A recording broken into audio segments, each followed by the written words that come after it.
하나님께서 우리에게 주시는 말씀은 베드로전서 3장 13절에서 22절까지의 말씀입니다.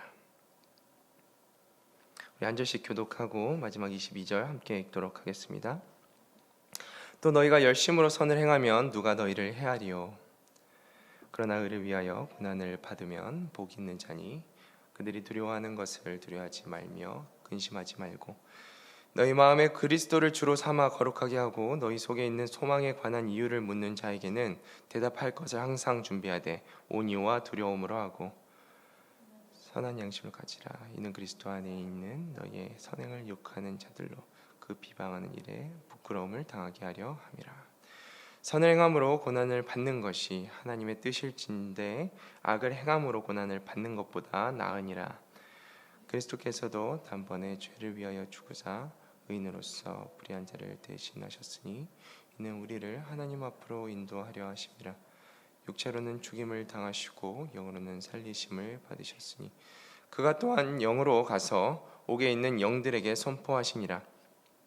그들은 전에 노아의 날 방주를 준비할 동안에 하나님이 오래 참고 기다리실 때에 복종하지 아니하던 자들이라. 방주에서 물로 말미암아 구원을 얻은 자가 몇 명뿐이니 겨우 8명이라. 물은 예수 그리스도께서 부활하심으로 말미암아 이제 너희를 구원하는 편이 곧 세례라. 이는 육체의 더러운 것을 제하여 버림이 아니요 하나님의 향한 선한 양심의 강군이라. 그는 하늘에 오르사 하나님 우편에 계시니 천사들과 권세들과 능력이 그에게 복종하느니라. 아멘. 오늘도 말씀을 통하여서 하나님께서 우리에게 하나님 음성을 듣게 하시고 또 그 말씀으로 인해서 우리 마음이 더 새로워지는 또 선한 하나님의 뜻으로 가득 차는 은혜가 있기를 축복합니다. 오늘 본문은 예수 그리스도의 뜻, 그러니까 예수님을 믿고 예수님의 뜻을 따라 사는 그 성도들 가운데 고난이 있었음을 우리가 보게 됩니다. 오늘 베드로가 보내고 있는 이 서신서를 받는 이 수신자가 누구인가 다시 한번 생각해 보면 우리가 앞에서 이제 보았던 것처럼 소아시아에 있는 흩어진 나그네가 수신자입니다. 당시에 이제 유대인들이 핍박을 그리스도인 예수님을 믿었던 유대인들이 예루살렘 지역에서의 어떤 핍박을 견디지 못하여서 디아스포라 이렇게 흩어진 나그네 되었다. 그래서 그들이 소아시아 지역에 흩어져서 계속 복음을 붙들고 살았다. 그런 이제 나그네를 의미하기도 하고요. 또 다른 의견으로는 그 이방 지역에서 살았던 그 이방인들이 예수 그리스도의 그 복음을 받아들이고 나중에 그리스도가 되어서 이방인 그리스도를 의미하는 것이다라는 그런 이야기도 있습니다. 그런데 이 두 수신자 어떤 수신자이든지 간에 이들이 어떤 상황 가운데 있는가라고 살펴보았을 때 핍박 가운데 있었다, 고난 가운데 있었다라는 거예요. 믿지 않은 비그리스도인들에 의해서 가정 가운데 그리고 사회 속에서 핍박이 있었음을 우리가 알 수 있습니다. 그런 핍박이 있었던 그 성도들을 향해서 지금 베드로가 계속해서 그들을 향해서 어떠한 마음을 가지고 예수 그리스도를 믿고 또한 살아가야 될 것인가에 대해서 오늘 말씀을 통해서 이제 기록하고 있는 것이죠. 그리고 당시 이 베드로의 편지를 받는 수신자들은 앞서 말했던 것처럼 그 비그리스도인들에 의해서 핍박을 받고 있었고 그들이 머지않아서 로마 제국의 이제 대대적인 이제 핍박이 임할 것을 좀 그런 핍박이 임할 그런 상황에 처해 있었는데 이 베드로가 이 고난 중에 있는 성도들의 어떠한 마음으로 그 시간들을 이겨내야 될지 통과해야 될지 계속적으로 이야기하고 있습니다. 13절 말씀입니다. 또 너희가 열심으로 선을 행하면 누가 너희를 해하리요. 베드로는 3장에서 반복해서 선을 행하라고 이야기하고 있습니다. 악을 악으로 갚지 마라. 너희에게 핍박을 하는 자들에게 악이 아니라 선을 행하라. 그러니까 하나님의 마음을 행하라는 거예요. 선을 행함으로써 그들이 할 수 있는 것, 그들이 보이고자 하는 것은 무엇입니까? 너희가 악을 행하는 것이 아니라 선을 행함으로 살아계신 하나님을 너희의 삶을 통해서 계속적으로 드러내라 라는 것이죠. 13절을 계속 보면 베드로가 이러한 질문을 하죠. 너희가 열심으로 선을 행하면 누가 너희를 헤아리요? 너희가 선을 행하면 누가 너희에게 악을 행할 것인가? 너희에게 어떠한 어려움을 당하게 할 것인가? 라는 것을 질문을 합니다. 물론 선을 행할 때 해를 가하는 자가, 자신에게 이렇게 해를 가하는 자가 없으면 하지만, 사실 베드로는 이 선을 행하여 선을 행함에도 불구하고 해를 당할 때가 있다라는 것을 이야기하기 위해서 이와 같은 질문을 하고 있는 것입니다. 너희가 믿지 않는 자들을 향해서 악을 당할 때, 핍박을 당할 때, 고통을 당할 때 악으로 반응하지 않고 선을 행하면 그들이 그들로부터 해를 당하지 않으면 좋겠지만 그렇지 않는 경우들이 더 많지 않느냐라고 계속적으로 이야기하고 있는 것이에요. 그래서 14절 말씀에 이와 같이 이야기를 합니다. 그러나 의를 위하여 고난을 받으면 복 있는 자니 그들이 두려워하는 것을 두려워하지 말며 근심하지 말고. 너희가 선을 행하여도 해를 당하는 경우가 있다. 의를 위하여도 고난을 받는 경우가 있다라고 이야기하는 것입니다. 여러분, 의는 무엇입니까? 옳은 것을 의미합니다. 옳은 것을 행하는 것이 의이죠. 성도에게 옳은 것은 무엇입니까? 하나님의 뜻을 행하는 것이 하나님의 의를 행하는 것이죠. 의를 행하는 것입니다. 다시 말해서 의를 위하여 고난을 받는다라는 말은 하나님의 뜻을 행함으로써 고난을 받을 때가 있다라는 거예요. 우리가 하나님의 뜻을 따라서 살 때, 그리스도인으로서 살아갈 때 고난을 받을 때가 있다라는 것입니다. 제가 어제 한 청년과 이제 대화를 하다가 이런 얘기를 하는 것을 듣게 되었습니다. 자신이 이제 하나님을 믿는데 가족 중에 이제 부모님 중에 한 분은 이제 예수님을 믿지 않는다라는 거예요. 그래서 교회에서 이제 행사를 하거나 예배를 드리고 이렇게 집에 늦게 들어가면 그 부모님 중에 한 분이 이렇게 수고했다라고 말을 하지만 그 말에 어투가 좀 이렇게 듣기 좋지 않은 좀 비아냥거리는 듯한 말투로 이제 표현을 할 때가 있다라는 거예요. 사실 박해, 이런 핍박, 이런 고난들이 단순히 진짜 생명을 헤아려는 그런 고난도 있겠지만 사실 우리의 삶 속에서 가까운 곳에서 이러한 고난과 좀 이런 불편함을 예수님을 믿음으로써 당하는 경우들이 있죠. 우리가 그런 고난과 그런 어려움을 당할 때가 있다라는 거예요. 그런데 오늘 이야기하는 것은 그런 의를 위해서 예수님의 뜻을 따라서 살아가는 그 삶 속에서 고난을 받게 되는데 그 고난을 받으면 복이 있는 자다라고 14절 말씀에서 이야기하고 있습니다. 하나님의 뜻을 행함으로써 고난을 당하는 자들에게 복이 있다라고 베드로 사도는 이야기하고 있는 것입니다. 여러분, 그 복이 무엇입니까? 고난을 이미 당하고 있으면 이미 그 자의 안에는 복이 있다라고 이야기하는 거예요. 그 복은 하나님이십니다. 지금 고난 중에도 하나님의 뜻을 행하고 있고 어려운 가운데서도 하나님의 뜻을 따라서 그리스도인의 삶을 살고 있다면 그의 삶에는 하나님이 이미 있다라는 것을 이야기하고 있는 것입니다. 여러분, 고난 중에도 하나님의 뜻을 행하고 계십니까? 고난 중에도 그리스도인으로서의 삶을 살아내고 계십니까? 이미 이것은 여러분 안에 하나님이 계신다라는 증거입니다. 여러분의 그 삶을 통하여서 하나님을 보는 은혜가 있을 줄로 믿습니다. 세상이 여러분의 삶을 통하여서, 가족이 여러분의 삶을 통하여서, 이 땅이 여러분의 삶을 통하여서 주를 보게 되는 축복이 있기를 소망합니다. 하나님이 내 안에 계심으로, 이렇게 하나님이 우리 안에 복으로 또 계심으로 우리가 누리게 되는 두 가지가 있죠. 첫 번째는 천국이고 영원한 생명이고, 두 번째는 천국의 상급입니다.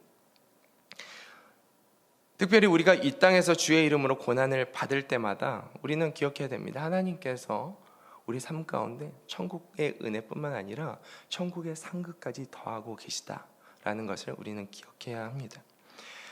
마태복음 5장 10절에서 12절 말씀인데요. 의를 위하여 박해를 받는 자는 복이 있나니 천국이 그들의 것임이라. 나로 말미암아 너희를 욕하고 박해하고 거짓으로 너희를 거슬러 모든 악한 말을 할 때에는 너희에게 복이 있나니 기뻐하고 즐거워하라. 하늘에서 너희 상이 큼이라. 너희 전에 있던 선지자들도 이와 같이 박해하였느니라. 너희를 욕하고 박해하고 거짓으로 너희를 거슬러 모든 악한 말하는 자들이 있다면 기뻐하고 즐거워하라. 너에게 하늘의 상이 크다 라고 하나님께서 말씀하십니다.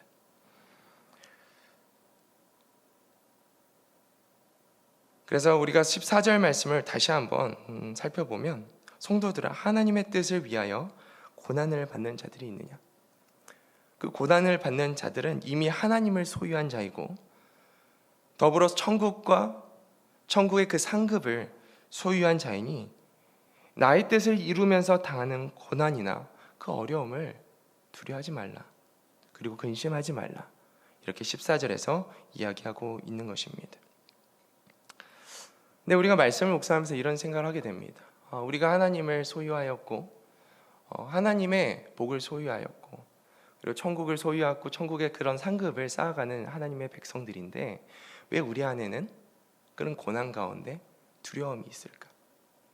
앞서 제가 한 청년에 대해서 이야기를 했는데 그 청년이 계속 이런 이야기를 하는 거예요.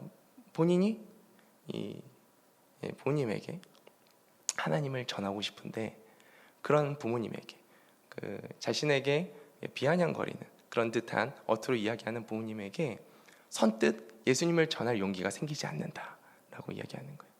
그러면서 자기 친구들에 대한 이야기도 하더라고요. 믿지 않는 친구들에게 선뜻 하나님의 말씀을 전하는 것이 쉽지 않다.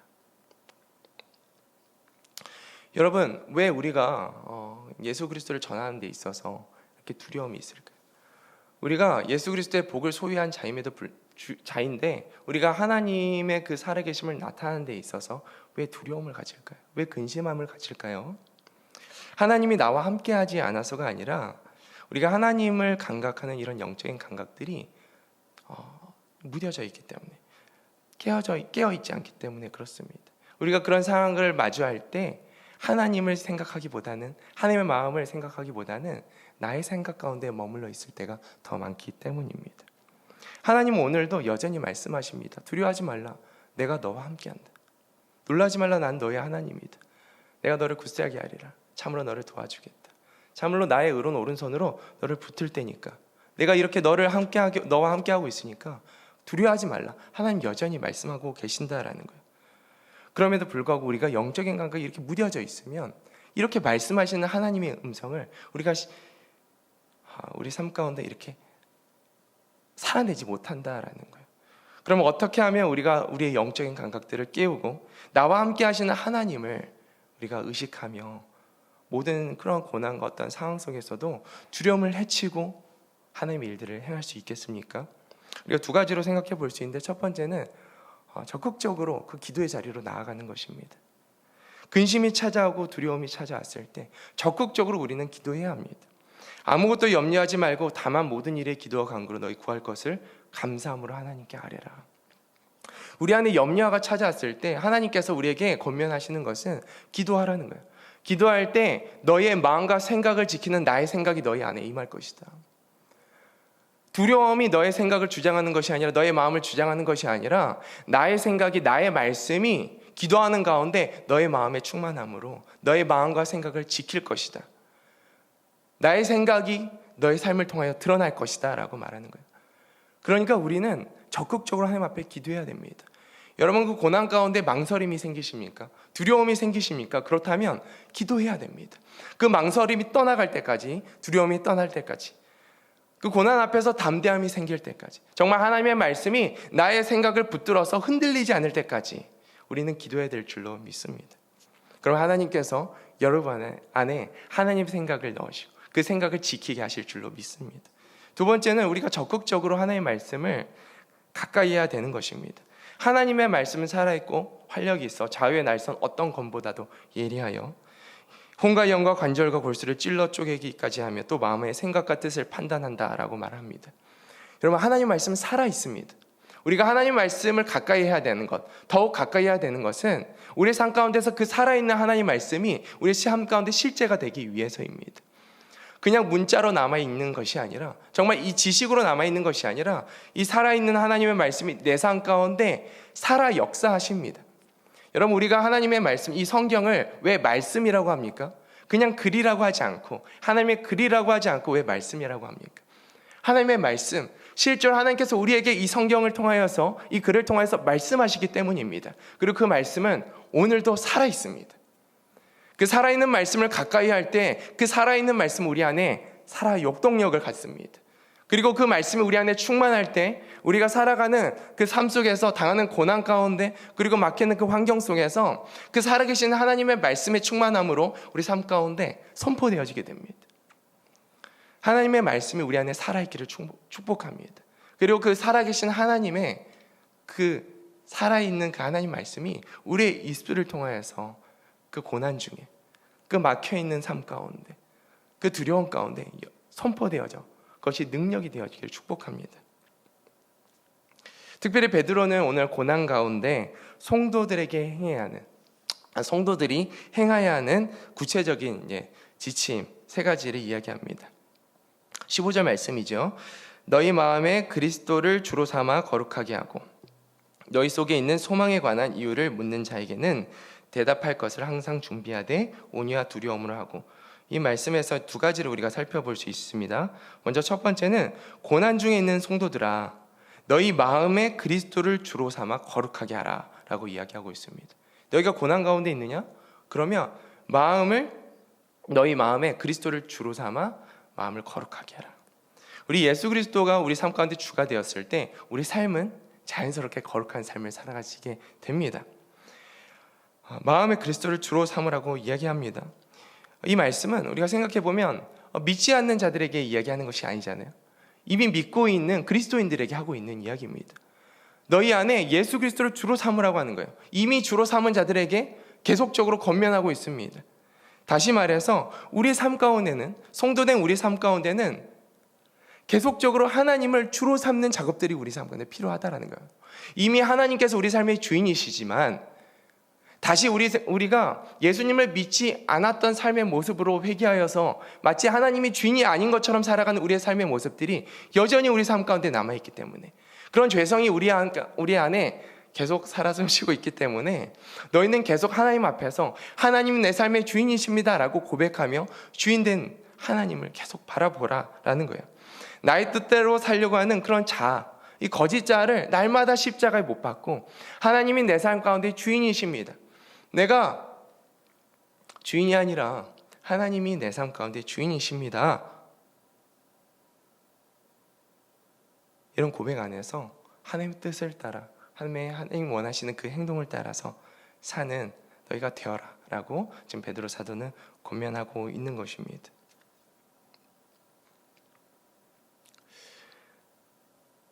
이 장 20절의 말씀이 우리 안에 있기를 축복합니다. 갈라디아서 2장 20절 말씀입니다. 내가 그리스도와 함께 십자가에 못 박혔나니 그런즉 이제는 내가 사는 것이 아니요 오직 내 안에 그리스도께서 사시는 것이라. 이제 내가 육체 가운데 사는 것은 나를 사랑하사 나를 위하여 자기 자신을 버리신 하나님의 아들을 믿는 믿음 안에서 사는 것이라. 여러분, 고난 가운데 있습니까? 하나님을 주인으로 모십시오. 다시 한번 하나님이 내 삶 가운데 통치자가 되어주시기를 기도하십시오. 그러면 하나님께서 여러분의 마음과 생각을 주장하실 것입니다. 여러분의 삶 가운데 통치자가 되어주셔서 그 고난 가운데 있는 여러분의 삶을 주장하시고 인도하여 내실 것입니다. 그리고 그 고난 중에 해야 될 말과 행동들을 그 주께서 허락하실 줄로 믿습니다. 내가 죽고 오직 예수 그리스도가 사는 저와 여러분이 되기를 축복합니다. 2번째는 고난 중에 있는 성도들아, 소망에 관한 이유를 묻는 자에게 대답할 것을 준비하라 라고 베드로 사도는 이야기합니다. 무슨 말입니까?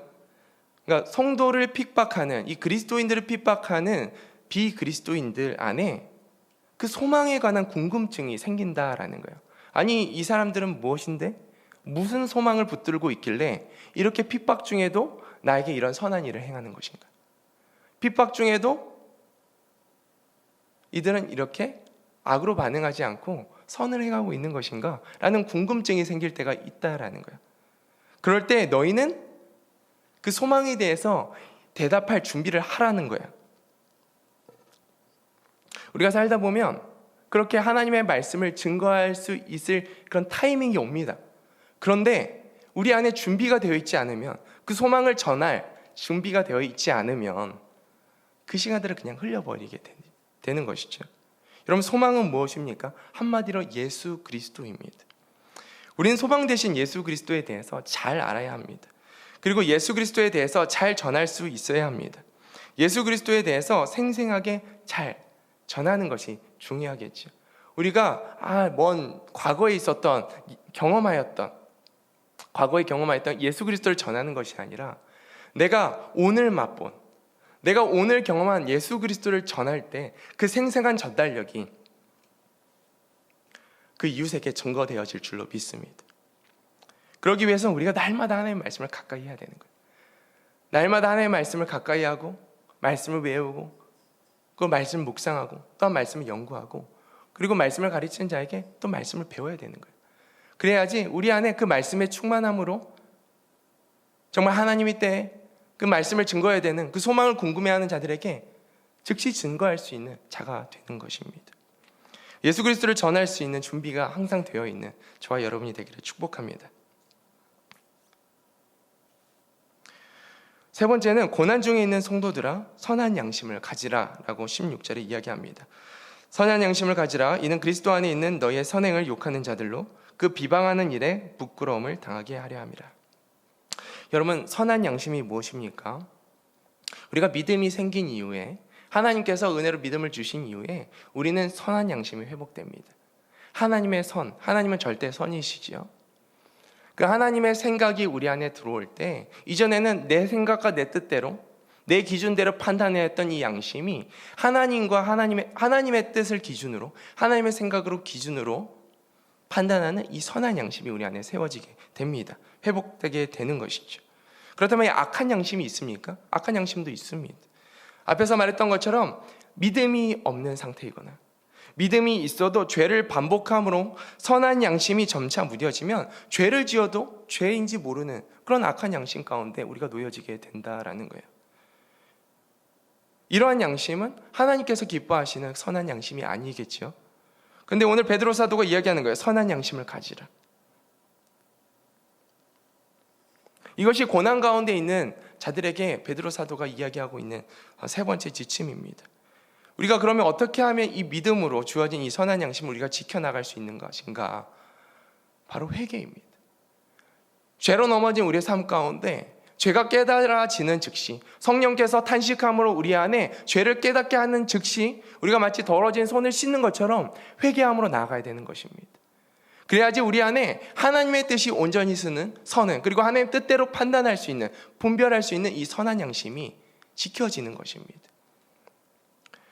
우리 안에 회개함으로 이 선한 양심을 지키고, 또 하나님의 뜻을 따라서, 그 선한 양심을 따라서 우리가 행동하는 저와 여러분이 되기를 축복합니다. 18절 말씀입니다. 그리스도께서도 단번에 죄를 위하여 죽으사 그리스도 의인으로서 불의한 자를 대신하셨으니 이는 우리를 하나님 앞으로 인도하려 하심이라. 육체로는 죽임을 당하시고 영으로는 살리심을 받으셨으니. 베드로는 고난 중에 하나님을 뜻을 행하는 그리스도인들에게 예수 그리스도를 모델로 제시합니다. 베드로가 이제 18절에 이야기하는 이 말의 시작은 그리스도께서도라고 시작합니다. 그리스도께서도 이미 그 일들을 행하셨다. 그리스도가 너희의 모델이다라고 이야기하는 거예요. 예수님께서도 하나님의 뜻을 이루기 위하여서 고난 중에 그 선을 행하셨다. 하나님 뜻을 이루기 위하여 고난을 당하셨고, 그럼에도 불구하고 고난 중에서도 그 하나님의 뜻을 이루기 위하여 하나님의 뜻을 이루셨다, 그 선을 행하셨다라고 지금 베드로 사도가 18절에 이야기하고 있는 것이지요. 그리고 넘어와서 22절에 그는 하늘에 오르사 하나님 우편에 계시니 천사들과 권세들과 능력들이 그에게 복종하느니라. 고난 중에서도 하나님의 뜻을, 그 선을 행하신, 그 의를 행하신 예수 그리스도는 지금 어디 있는가? 지금 예수님은 부활하셔서 모든 천사들과 권세들과 능력들이 복종하는 그 하나님의 보좌 우편에 앉아 계신다. 그 영광 가운데 계신다라는 것을 이야기하고 있는 것이죠. 여러분, 고난 중에도 우리가 하나님의 뜻을 따라서, 그러니까 하나님의 충만함으로 우리가 하나님의 뜻을 행함으로써 우리가 이루게 되는 그 마지막 결과는 무엇입니까? 하나님께서 허락하시는 부활 영광입니다. 하나님께서 우리 안에 부활의 영광을 예비하고 계십니다. 그 부활의 영광을 믿음으로 바라보면서 우리 안에 하나님의 선을 행하는 그런 은혜가 우리 안에 있기를 축복합니다. 이 아침에도 우리가 하나님의 뜻을 구하며 하나님께서 우리의 마음 가운데 말씀하시는 말을 듣고 또 그것을 행하는 저와 여러분이 되기를 축복합니다. 기도하겠습니다. 하나님, 오늘도 주님 안에서 기도와 말씀으로 힘써 나가게 하여 주시옵소서. 주님, 기도하게 하여 주시옵소서. 기도할 때 하나님 음성 듣게 하시고, 주님 말씀을 가까이 할 때 하나님 살아계신 그 하나님의 말씀이 우리 마음밭에 심겨져 정말 우리 삶의 능력이 되게 하여 주시옵소서. 특별히 고난 중에서도 하나님의 뜻을 따라 행하라 라고 말씀하는 이 베드로 사도의 권면을 따라서 우리도 어떤 상황 가운데 있든지, 어떠한 고난 가운데 있든지, 어떠한 핍박 가운데 있든지 하나님의 뜻을 구하며 하나님의 뜻을 행하는 하나님의 사람들 되기를 원합니다. 주님, 우리 안에 하나님의 생각이 충만하게 하여 주시옵소서. 하나님이 우리 삶의 주인 되어 주셔서 통치하여 주시옵시고, 정말 주님의 뜻에 순종함으로 하나님이 우리 삶 가운데 드러나고 나타나는 것을 우리 삶을 통하여 경험하게 하여 주시옵소서. 특별히 그러한 삶을 살아갈 때 하나님 부활의 영광으로 우리를 인도하시는 그 하나님의 은혜를 우리가 더 깊이 소망하게 하여 주시옵시고, 부활의 영광을 우리가 더욱 선명하게 바라보며 하나님의 뜻을 이루는 하나님의 사람들 될 수 있도록 오늘도 우리 안에 그 부활의 기쁨과 그 감격과 그 영광을 우리 마음 가운데 부어 주시옵소서. 우리 구주 예수님의 이름으로 기도드립니다. 아멘.